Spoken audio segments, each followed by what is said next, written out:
আলেমদের হাতে যদি দেশের ক্ষমতা যায়, তারা গম চুরি করবে না, জোরে কোন ঠিক না বেঠিক?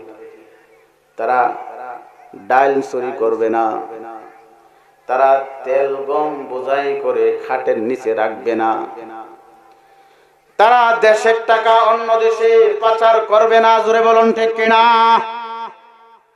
বাবাজিরা, বন্ধুরা আমার, আমাদের এক শ্রেণীর মানুষের অবস্থা হলো, আলেমদেরকে তারা দাওয়াত করে বড় বড় মুরগির রান খাওয়ায়, আলেমদেরকে নিয়ে তার বাবার পাশে দাঁড়িয়ে দোয়া করায়, আলেমদের মাধ্যমে ঘরের ভিতরে বরকত হওয়ার জন্য দোয়া করায়, আলেমদের মাধ্যমে বরকতের জন্য কোরআন শরীফ দোকানের ভিতরে তেলাওয়াত করায়।